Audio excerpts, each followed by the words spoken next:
Celebrate this wonderful second episode, we actually have a live studio audience. Yes, 2 of them showed up when we had no idea.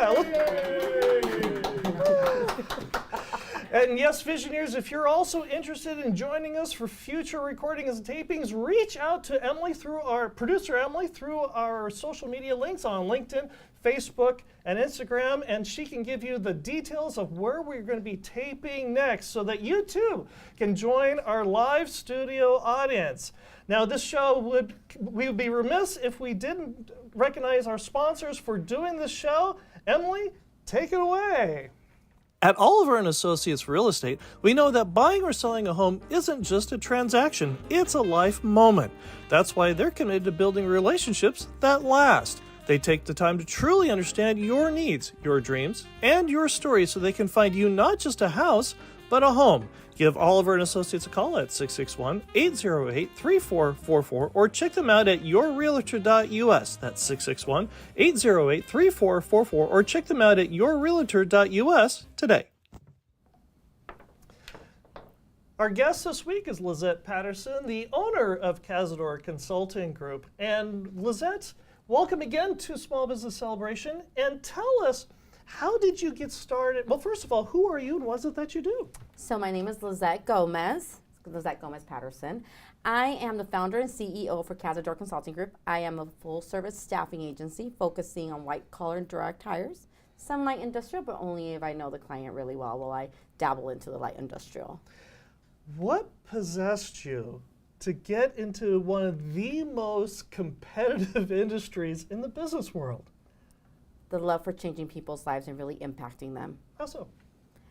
When you find the person, the right career, the right workplace, and you find the company, the right employee, it's just magic happens. It's like a match made in heaven, and that's what I enjoy. You change someone's life by giving them what they need, which is feeling empowered, feeling cared for and cherished within an industry, within a company, and you provide the employer with the great employee that's going to be faithful to them, is going to stay forever because they're happy. And it makes 2 happy people, and I just changed their lives.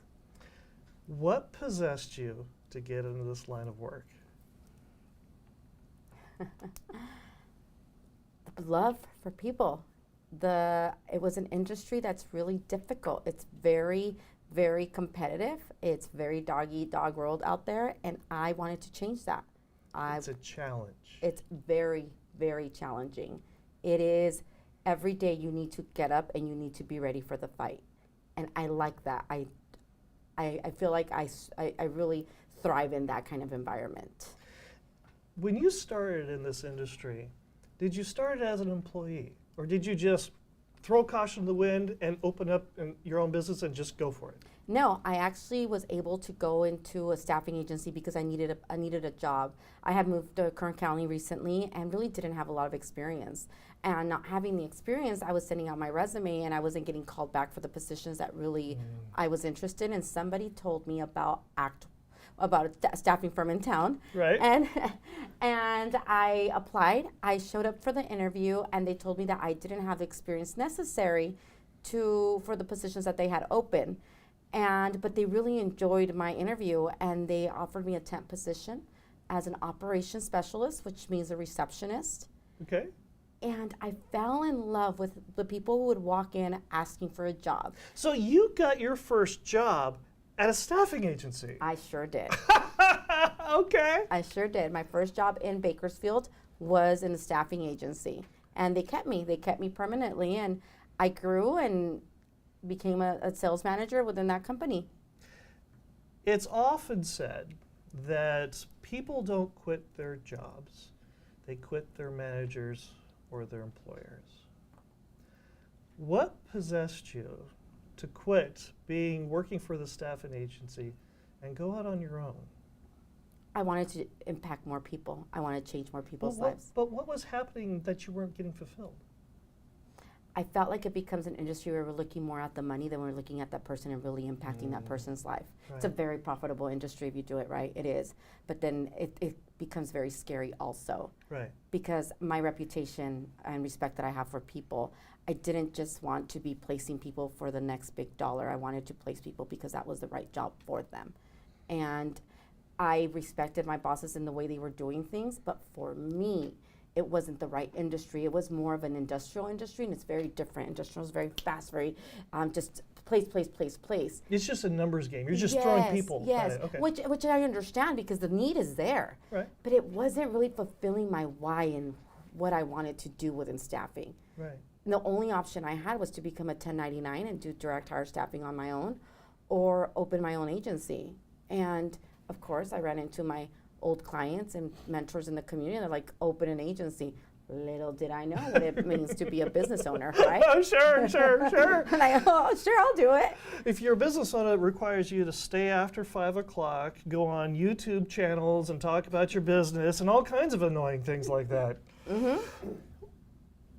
Visionaries, one of the reasons why I've invited Lizette on today is that tomorrow is also known as Quitters Friday.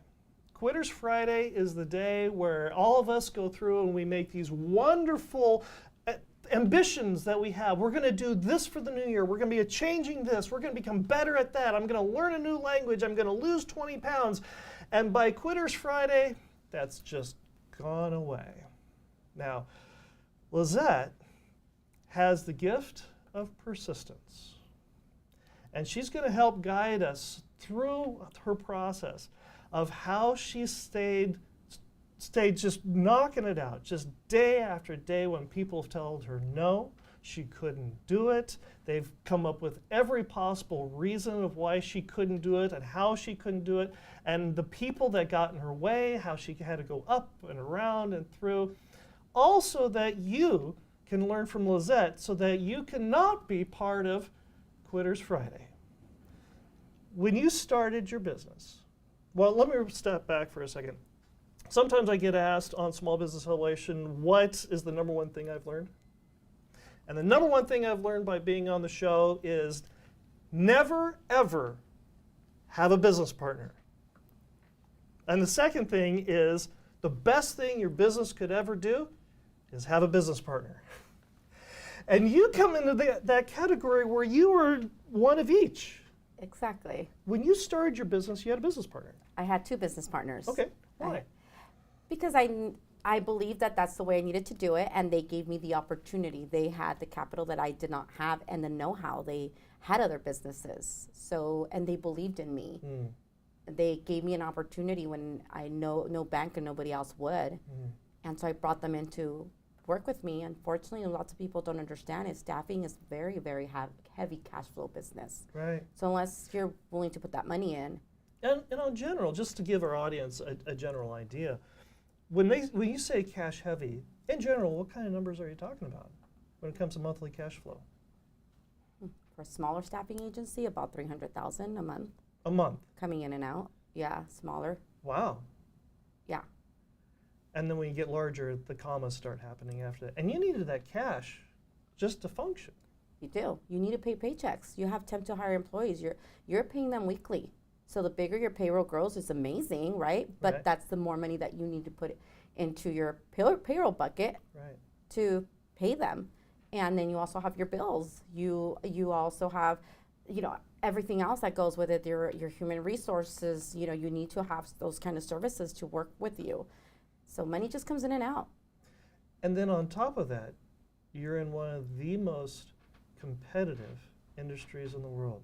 Yes. What kind of numbers or what kind of statistics? So according to the Staffing Association of America, there's about 25,000 staffing agencies in the United States, but out of those 25,000, there's 49,000 branches. So it's 29,000 times 29,000. Yes. So Or you're 49,000. competing every day for clients and for the candidate. My product is something I compete for every day. I don't make the product. Wow. they have to believe in me and come to me, and I have to find them. Now, here's the thing that I get it just stupefies me because none of us could have seen this coming. When did you start your business? I started my business on January 4th of 2021. Okay, what happened in March? We shut down. For? COVID. So you were in business how many months when COVID happened? 2 months, right? Yeah, 2 months. On a business that is entirely based on people going to work. Yes. How did you survive? You know what? I was very blessed. One of my largest clients, their clients were Bakersfield City School Districts, and their clients were. They were large contracts with schools, and guess what happened? iPad Central, Chromebook Central, and guess who was providing that? The clients I was working with. So they needed a high amount of employees to go in there and refurbish the Chromebooks, get them ready to go. So that's the way I kept going, is by using these companies that believed in me, that I had worked with many years in the past, came back to me and gave me the opportunity to staff for that. We come out of COVID. Everybody wants to stay home. Nobody wants to go to work. No, everybody wants modifications and everything, yes. How did you deal with that? It was difficult, but it's adapting to the change. How? You just need to go out there and find the candidate, the jobs that they're looking for. So you have to consult with your clients and start speaking to them about what Kern County is doing and where we're going with our workforce out there. It was a lot of consultation, a lot of speaking, a lot of, also with the candidate. It was taking my time to speak to our time, my team's time, speaking with the candidate of like, you need to understand, this is very different, be patient with us, we're gonna find you what you need. It was a lot of communication. That's basically all it was. And we had to go through hundreds more of resumes to find what our clients needed. So we were putting in so many more hours, so much interviewing time to find exactly what they needed. And it was just adapting to that. Work overtime, figure it out. And then on top of that, you decided to fire your partners. Yes, it was a mutual agreement. We decided it wasn't the right fit. I love them, I respect them, and I thank them for what they did. But unfortunately, it wasn't right for us anymore. And it was time for me to create my dream and not have anything holding me back. And if it didn't work out, it was all my fault, nobody else's. So it was time for me to go. It's no small thing to not have any product to sell, not to have any people to sell, not to have any customers to sell to, and then you get rid of your cash flow. Yes, that was so scary. How did you get yourself up in the morning and just get out of bed? First of all, and I will say it, I am a true believer that God only gives you what you can handle. It was some of the hardest times I've ever had in my life. I did have people in my circle that pushed me, but I got up every morning and I meditated in bed, and I put a little like positive bubble around me that I wouldn't allow the negativity to penetrate me, and that if I've been able to make it before, you know, I've lived in Mexico, I've done a lot of things, you know, if I could make it during the hard times, I could make it. So it was meditation as soon as I woke up. Then after that is go see my boys, the reason why I do what I do, and seeing them. And then coming into work and looking at my employees that believed in me, that had no idea what was going on in the background, but I couldn't fail them because their families depended on their paycheck that I was providing for them. So then I would just go through my emails. The book, The One Thing, was really big for me. But Do you know The who One Thing by Gary Keller, I believe. Okay. The One Thing teaches you about setting your priorities straight. And what is that one thing that you have to do today that's going to provide you with what you need, which for me at that moment was money.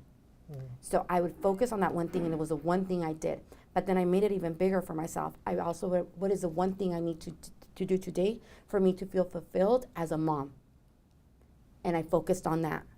And some people might not see it, but I did little things like I would text my boys, I love you guys, you're my everything. And that kept me going, of remembering that one thing every day. And at the end of the night, is putting in the hours, is letting go of everybody telling you, Lizette, you need to have a work-life balance. If I would have listened to people, I wouldn't be here. You can't have a work-life balance when you are funding your own company, when you are trying to do everything you can to get lines of credit and everybody's saying no to you. You have to believe in yourself and you have to continue working. And people tell me life is short, you're going to get sick. Oh, well, when God wants me to get sick, I'm going to get sick, okay? I don't have time to think about that right now. Right. And it's just keep on going every day. And having those people there around you that believed in you. Because not everybody truly believes in you. My circle, also, I eliminated a lot of people from my circle. Those are the things I did every day. People that would tell me to do things that I felt weren't going to help me bring in that money for my company. I called banks. I called small business centers. I called my mentors. I read. That's daily habits that I did until I was able to find the funding that I needed to keep on going. Because when my partners left, I did lose all my funding. We didn't have any loans. My loans were my partners. So I lost it all, but I didn't have an option. I didn't have an option to fail. So just figure it out. How do you teach this now that you've got employees? How do you teach what you just did to your employees? By example. I think everything we learn is by example. When my employees come to me and they can't find the right candidate, or they can't do the direct hire, or they're trying to figure out our P&L, it's like, let's dig into it. Let's figure it out. There has to be a way. Let's think outside of the box. Let's go to our connections. Let's go to this community is so great if you make the right relationships. It's not just about handing a business card. Right. It's about changing someone's life. Right. Go to those people and start doing that, because those people will give you exactly what you need. They'll give you either a word of advice, they'll send you a job order, they'll send you a referral, they'll make you smile. And sometimes all you need is really a smile. You just need to laugh it off. Like, okay, you don't know what a P&L is? It's okay. I didn't know what a P&L was 5 years ago. Just learn, dig into it, figure it out. I think this is a perfect opportunity to find out what Lizette's fortune is. Don't you? I do. All right. And with that, wait, we moved things around. Bingo.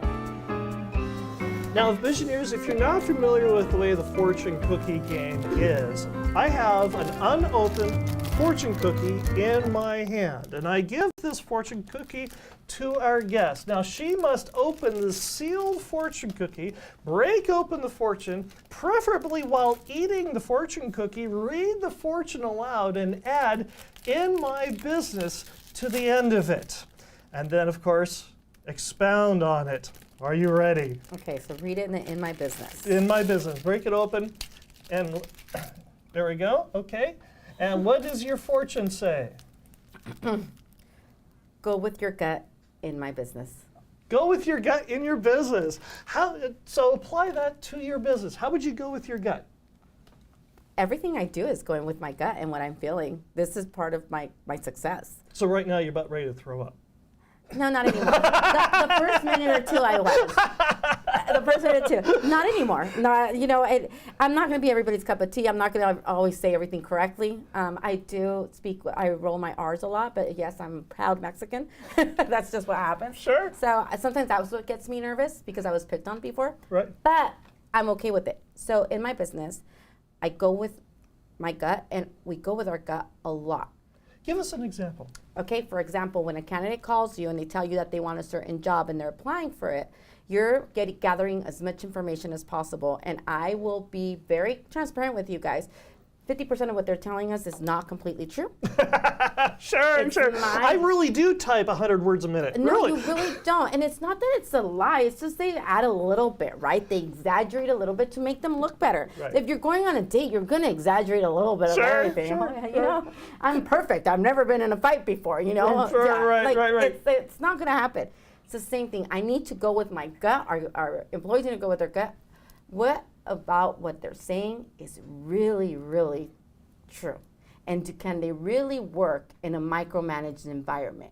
Or are they just telling me because they want the money that company pays? You have to go with your gut. What did you feel? Well done, you. Congratulations on winning the fortune cookie game. Now, Visioneers, over the last season, producer Emily has joined us for the main show. And we discovered something. Emily is 180 degrees opposite of me in so many different ways, in personality and the line of thinking and everything. And one of the things we started implementing in the regular show is we would go ahead and have questions by Emily. And I can't tell you how many times when I got into the editing bay to edit the show, I just cut half of my questions out and put hers in because they were so much better. So now, without further ado, we have probably the most popular segment from the main show you never get to see until here on Meat and Potatoes. It is now time for Questions by Emily.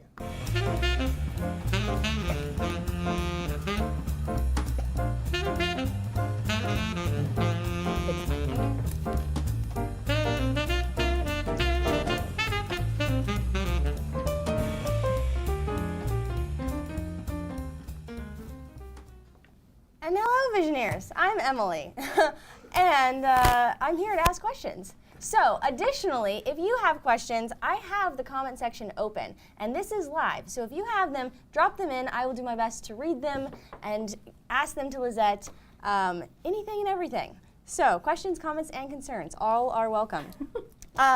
First off, how do you roll your R's? I can't do it. I don't know. It just comes natural. I don't know. Okay. Maybe total are side you since note, I was a little girl? But you know, I found out that I couldn't roll them, and I'm just more impressed you can. it's just so natural. I don't know. I just do it, and then when I get excited, I do it even more. Really? And then my little accent comes out even stronger. I'm like, oops, slow down, Lizette. Slow down. They didn't Slow watch Mexican soap operas all their lives like I did. Yeah. I need to remember that about people. That's very true. Yeah. Yeah. Mhm. Yeah. The fast talking. That's. Yes. I wish I could even talk faster. Although sometimes I need to slow You'll down. know when I'm nervous if I'm speaking really, really fast. That's when you're like, uh-oh, Lizette's getting nervous. When's the time in your business that you've been super nervous, and then it kind of got worse because the talking fast happened? When I was on the phone with a lending company trying to convince them to lend me some money. Oh, and it just And got I faster felt and like I faster? had no other option, and they were interviewing me, and they were asking me some really hard questions, and it just got faster and faster and faster. And luckily, one of the other people on the other line texted me and said, slow down, over and over again. So my phone was buzzing. So finally, you look at it, and you're like, oh. And that was because I was nervous. I needed the funding. So how do you, because I'm sure that it's not the only time you've been nervous. I mean, you did a great job talking with Michael and just explaining there's been a lot of ups and downs. Yes. How do you calm yourself down when it just seems like it's all nerves and anxiety going on in here? I don't just say, like, I really been through a lot in my life, a lot of trials and tribulations, and nothing is as bad as it's been in the, like, there's everything I've gone through, every failure and every problem I've had has got me to where I'm at. So I think that's what it's like, this is gonna teach me something. This is gonna make me better. This is gonna allow me to be a better mom, a better partner, a better boss. Like, this is gonna allow me to do that. And I think that's what gets me through it, is that I have to listen to God and say, what are you teaching me right now that I'm gonna be okay? I'm gonna be okay, because I know that if it doesn't work out, it's because you didn't want it to work out. Yeah. It's that. It's really like focusing on, gosh, I've been through that already. I've done this. No, I've not exactly, but I've done it.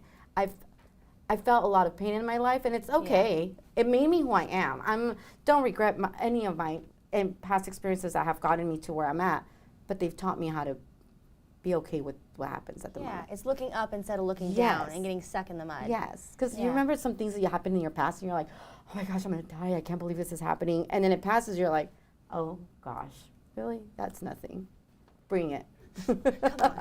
Come get me. Well, I thought it was interesting. I mean, Cazador means lion, right, and fighting.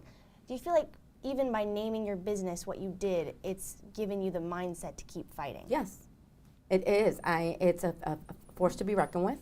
It's the Lion King. It's actually the lioness. The lioness actually is the one that rules the pack, not really the lion, right? It also means you hunt all the time. I think being a hunter is really important. You need to be able to understand where you're going, why you're going there, how to gather what you need. Hunters are the only ones that can survive. That's how we started as cavemen, right? We all were hunters. And it's part of me. It's like, figure it out. If the species died, just a hunter, a species died in one place, what other thing can you hunt? How are you going to hunt it, and how are you going to get it? What are you going to gather? That's the way I live my life. Yeah. How do you, with your employees and even the people that come in with resumes, how do you kind of impart that mindset? Because it's one thing to train persistence. It's another thing to train fighting. Because I feel like they really are different. Because it's one thing to be persistent. You can persist in a lot of bad habits. You can persist in a lot of good habits. But it's the fighting for the good habits, fighting for the job you want. How do you teach that fighting mentality? Sometimes you can't teach it and they will weed themselves out. Yeah. I can't teach people to learn how to fight. I think it's a gut instinct. It's just something that you have or you don't have it. And if you don't have it, it's okay. It's just you're going to weed yourself out. And I'm okay with that because maybe this was not the right environment for you.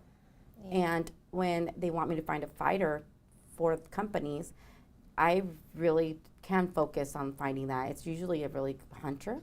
Like you really ask the right questions of like, how did you get through this? How did you persevere? What did you do? You get that information. And when they don't have it, they don't have it. I don't know if that. Well, and then do you use like a resume program to narrow that kind of a thing down? No. No. Okay. No. No. It's all. You go through every single resume with your own eyeballs. There's no AI machine. No. Wow. We post the jobs and then we gather the resumes and we review them ourselves and we weed through them that way. Wow. And usually I have another employee that's been with me from the beginning in staffing 12 years. They'll bring them to her, to me, for us to really look at it and see if we see something else. AI has really helped in a lot of things, but for gathering the right resumes for my clients, no. I don't just bring on any client. I bring on clients that really wants that game changer in their company, that really wants the right culture fit. AI can't do that for me. It has to be you. Yeah, it's really looking at the resume. I'm like, that doesn't make sense. Why did that happen? And luckily, I've been in Bakersfield for 12 years working in staffing. Do you know how many resumes I've seen and how many interviews I've done? Thousands and thousands. A lot, right? I'm sure. So by doing that, I have an idea. Like, you were at that company at that time. No, that company closed like the year before that. Something's wrong there. Your gap is bigger, right? Oh. Those are the kind of things that we really hone into here at Cazador, and we really pay attention to the details on those resumes. So what is it? What's the telltale sign in a resume that someone's not trying? Like they either didn't put the truth or their resume is kind of just generated by something. What is it about a resume that makes it actually stand out? To all my job portals, I love you and I can't get the resumes without you. I pay you guys good money for that. But people who create a resume on those job portals out there and they just they fill out an application and it creates it for them. Those are the number one telltale signs. That's why when somebody sends me that resume or, my staff, I recruit heavily. I do the direct hire, so usually not like that anymore. But I will tell my staff, can you ask them for the real resume? And if they tell me they don't have it,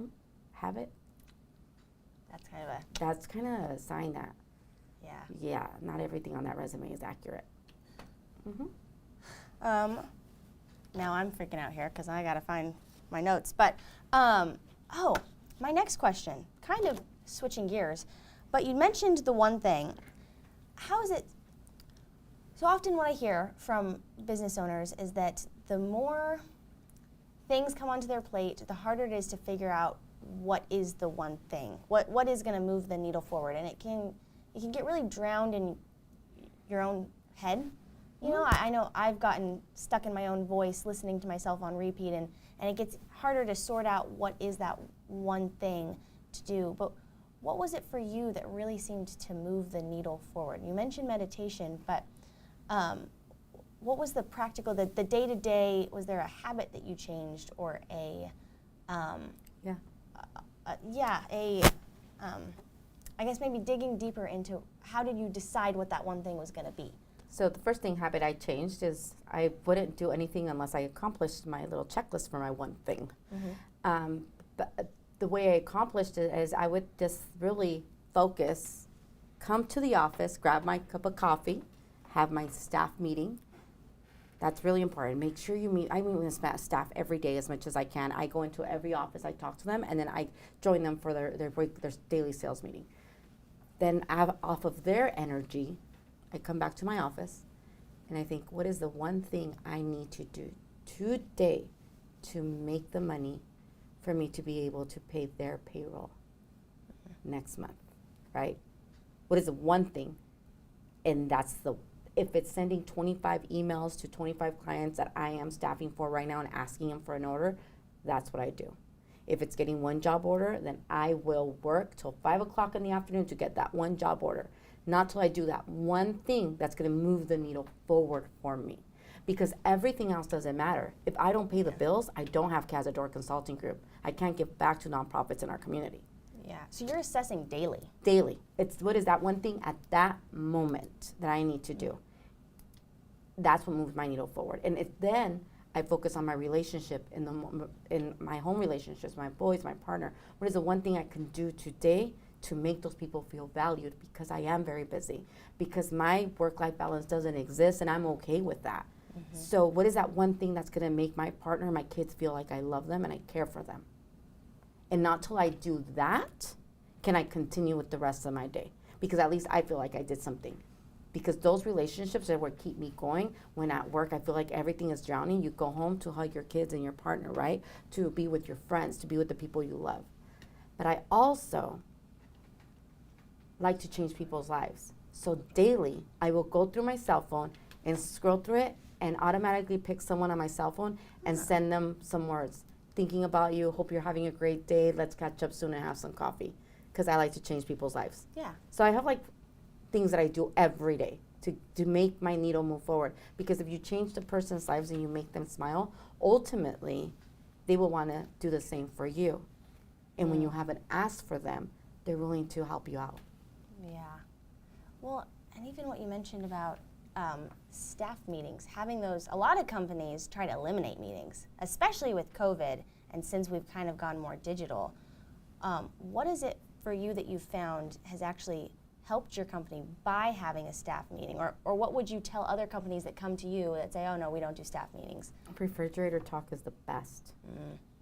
You know what, we're all humans. We're not robots. Yeah. If one of my employees having a bad day, I can feel it. And we need to be a team and have their back. Whether the problem is something we agree with or don't agree with, it's their problem. It's in their head and they can't function.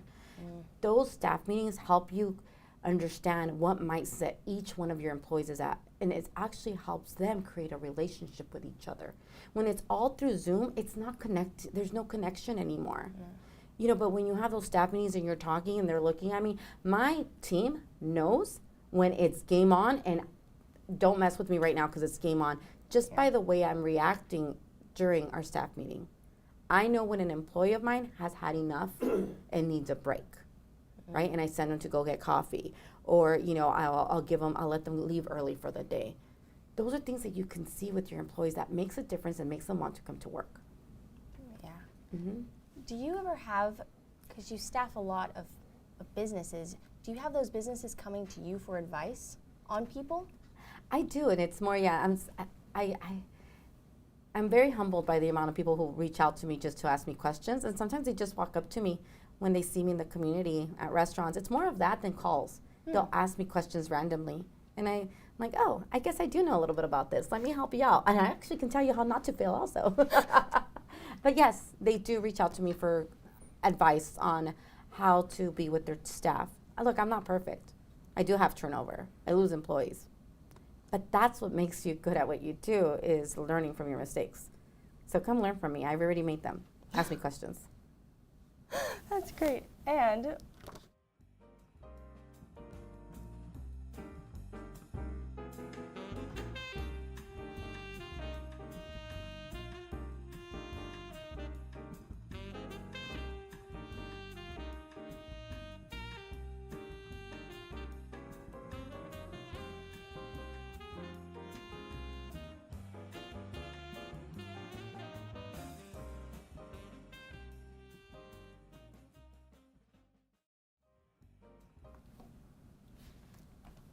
And with that, Visioneers, with all that wonderful advice, another thing Lizette is really great at is fashion. If you have ever seen her and her office, this office is always decorated. She always looks fashionable and on point. And so, keeping the theme of playing games, the game we have is going to be called Guess My Closet. So I have two whiteboards here. I'm going to give one to Lizette and one to me. And I have a purse, because what better than a handbag, with a variety of papers and slips of things that are commonly found in a closet, or maybe uncommon. We'll see.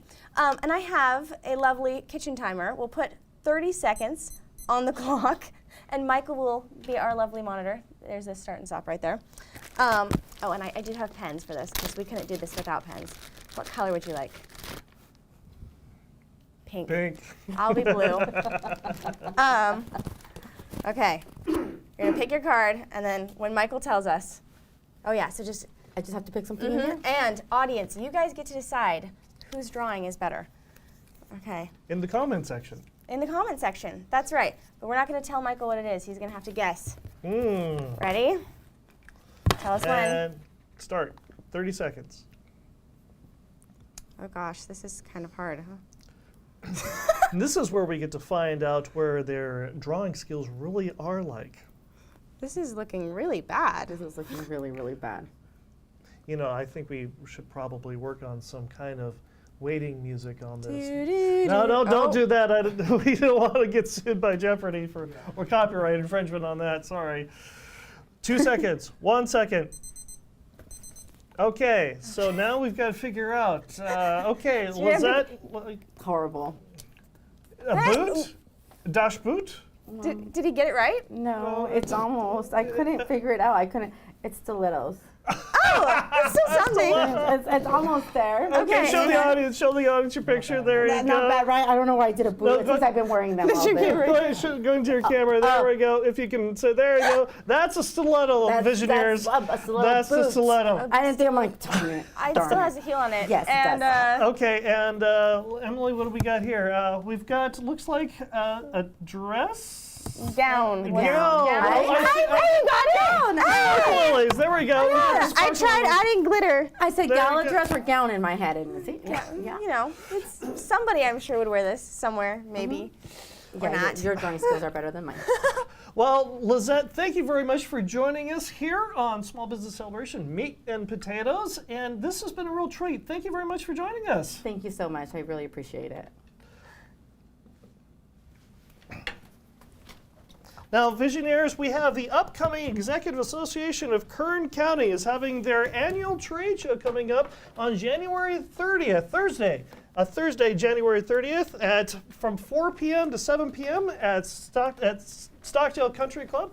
We're going to have AJ Anton Giovanni, who is the president of Mission Bank, going ahead and speaking about the financial outlook of Kern County. We're also going to have Scott Garrison of Planned Exits talking about how you can actually prepare for the future closure or sell off, or how you plan on exiting your business. And we're going to be finishing with Johnny Backlini, who has got an inspirational story you don't want to miss. This is a gentleman that emigrated to the United States from a war-torn Lebanon where they had a civil war, came without knowing how the language, and now owns more than 40 restaurants in 3 states. This is an event you definitely don't want to miss. If you want tickets, they're $10, except if you know a guy, you can get them for free. So go ahead and reach out to us on our social media links on LinkedIn, Facebook, and Instagram, and we can get you tickets to this fantastic event that's coming up on January 30th from 4 to 7 at Stockdale Country Club, getting them all mixed up. At Stockdale Country Club, you definitely want to be there. And Visionaries, you also don't want to miss this week's episode with Mark Barnes. We talk about boosting confidence in salespeople. Mark Barnes is the owner of the Minutemen Press franchise here in Bakersfield. And if you haven't checked out this episode, it's great. He goes through and he talks about how you can help your sales team boost their success, how to make them feel better, how to help them improve their progress, and just knock it out of the park in one gigantic swing. So until next week, when we come back here for another live episode of Small Business Celebration Meat and Potatoes at 5:30 p.m. here on YouTube, we'll see you then.